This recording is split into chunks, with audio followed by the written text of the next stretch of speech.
दोस्तों, सरकारी कर्मचारियों के लिए एक बहुत बड़ी खुशखबरी सामने निकल कर आ रही है।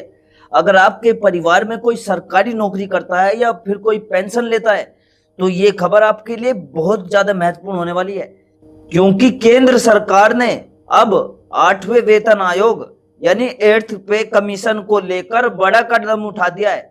सरकार ने आयोग की शर्तों और नियमों यानी टर्म्स ऑफ रेफरेंस को मंजूरी दे दी है। और अब सबसे ज्यादा चर्चा जिस बात की हो रही है वो है फिटमेंट फैक्टर, क्योंकि अगर फिटमेंट फैक्टर 3 तक पहुंचता है तो कर्मचारियों की बेसिक सैलरी जो है 45,000 तक हो सकती है। जी हाँ दोस्तों, अभी सोशल मीडिया से लेकर कर्मचारी यूनियनों तक हर जगह इसी बात की चर्चा हो रही है कि आखिर 8वें वेतन आयोग में कर्मचारियों की सैलरी कितनी बढ़ेगी, पेंशन में कितना फायदा मिलेगा और यह नया वेतन आयोग कब लागू होगा। तो आज की इस वीडियो में हम आपको पूरा गणित बहुत आसान भाषा में समझाएंगे। कौन से कर्मचारियों को कितना फायदा होगा, फिटमेंट फैक्टर क्या होता है और सरकार की तैयारी अभी किस स्तर पर चल रही है। इसलिए वीडियो को आखिर तक जरूर देखिएगा, क्योंकि बीच में मैं आपको एक ऐसा उदाहरण भी बताऊंगा जिसे आप खुद समझ जाओगे कि आपकी कितनी सैलरी बढ़ने वाली है। दोस्तों, सबसे पहले आपको बता दें कि केंद्र सरकार ने अब 8वें वेतन आयोग के लिए जरूरी प्रक्रिया को तेज कर दिया है। सरकार की तरफ से आयोग के टर्म्स ऑफ रेफरेंस यानी टीओआर को मंजूरी मिलने के बाद अब ये साफ हो गया है कि आने वाले टाइम में सरकारी कर्मचारियों और पेंशनर्स की सैलरी में बदलाव लगभग तय माना जा रहा है।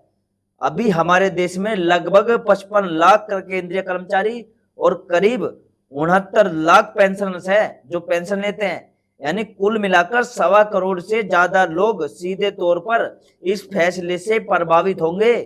ऐसे में हर कर्मचारी की नजर अब सिर्फ एक चीज पर टिकी हुई है और वो है नया फिटमेंट फैक्टर। अब बहुत सारे लोग ये सोच रहे होंगे कि आखिर ये फिटमेंट फैक्टर होता क्या है।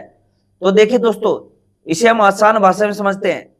फिटमेंट फैक्टर एक तरह का गुणांक यानी मल्टीप्लायर होता है, जिसके जरिए कर्मचारियों की बेसिक सैलरी तय की जाती है।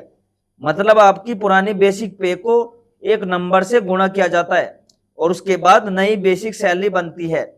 जैसे 7वें वेतन आयोग में फिटमेंट फैक्टर 2.57 रखा गया था, उसी के आधार पर कर्मचारियों की सैलरी बढ़ी थी। उदाहरण के तौर पर अगर किसी कर्मचारी की बेसिक सैलरी पहले 7,000 थी तो उसे 2.57 से गुणा करके नई बेसिक सैलरी बनाई गई थी। इसी वजह से उस समय लाखों कर्मचारियों की सैलरी में बड़ा उछाल आया था।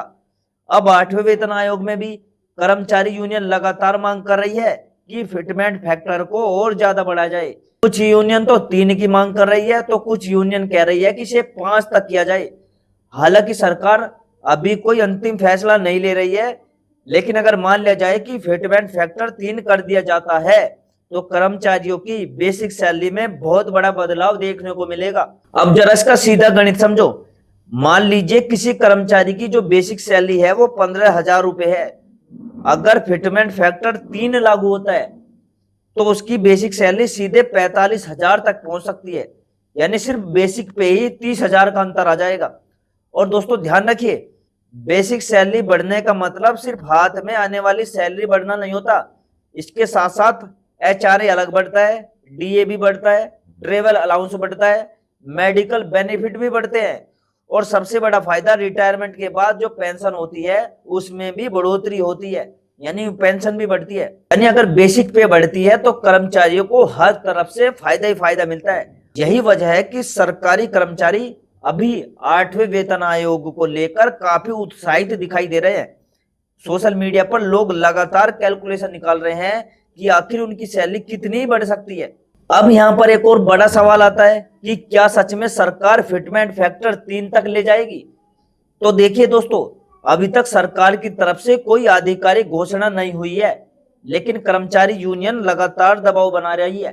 ठीक है, कई एसोसिएशन का कहना है कि महंगाई लगातार बढ़ रही है, ऐसे में कर्मचारियों की जो न्यूनतम बेसिक सैलरी है उसमें बड़ी बढ़ोतरी जरूरी है, क्योंकि आज के समय में घर चलाना पहले के मुकाबले काफी महंगा हो चुका है। बच्चों की पढ़ाई, मेडिकल खर्च, बिजली का बिल, किराया, हर चीज महंगी हो गई है। ऐसे में कर्मचारी संगठन चाहते हैं कि सरकार इस बार बड़ा फैसला ले। अब एक्सपर्ट्स की राय भी समझ लीजिए कि वो क्या कह रहे हैं। कई एक्सपर्ट्स का कहना है कि अगर सरकार फिटमेंट फैक्टर ज्यादा बढ़ाती है तो सरकारी खर्च में भारी इजाफा होगा, क्योंकि जब बेसिक सैलरी बढ़ती है तो सिर्फ वर्तमान कर्मचारियों पर ही खर्चा नहीं बढ़ता, बल्कि पेंशनर्स पर भी बोझ बढ़ जाता है। लाखों कर्मचारियों और करोड़ों परिवार तक इसका असर पड़ता है। इसलिए सरकार हर पहलू को ध्यान में रखकर फैसला करेगी। लेकिन दोस्तों, एक बात तो लगभग तय मानी जा रही है, इस बार भी कर्मचारियों की सैलरी में अच्छी बढ़ोतरी देखने को मिल सकती है, क्योंकि हर वेतन आयोग में सरकार कर्मचारियों को राहत जरूर देती है। अब चाहे फिटमेंट फैक्टर 3 हो या उससे कम हो, लेकिन सैलरी बढ़ना लगभग तय माना जा रहा है। अब बात करते हैं डीए यानी महंगाई भत्ते की। अभी देखो, कई एक्सपर्ट्स ये भी कह रहे हैं कि अगर 60% डीए के आधार पर कैलकुलेशन होती है तो कर्मचारियों की कुल सैलरी में लगभग 25% तक बढ़ोतरी देखने को मिल सकती है। यानी जिन कर्मचारियों की इन हैंड सैलरी अभी 50,000 है, उनकी सैलरी बढ़कर 60,000 से ऊपर जा सकती है। हालांकि ये सिर्फ अनुमान है, अंतिम फैसला आयोग की सिफारिशों और सरकार की मंजूरी के बाद ही साफ होगा। अब यहाँ पर सवाल आता है कि आखिर ये 8वां वेतन आयोग लागू कब होगा। तो दोस्तों, अभी आयोग अलग अलग राज्यों का दौरा कर रहा है। आयोग की टीम कर्मचारी यूनियनों और एसोसिएशन से बातचीत कर रही है। हाल ही में कई राज्यों में बैठकें हुई जहां कर्मचारियों की मांगों को सुना गया। आयोग अभी अलग अलग विभागों से सुझाव भी मांग रहा है ताकि एक पूरी रिपोर्ट तैयार की जा सके। सरकार ने आयोग को अपनी सिफारिश देने के लिए करीब 18 महीने का टाइम दिया है। इसके अलावा मेमोरेंडम जमा कराने की आखिरी तारीख भी बढ़ाकर 15 जून 2026 तक कर दी गई है।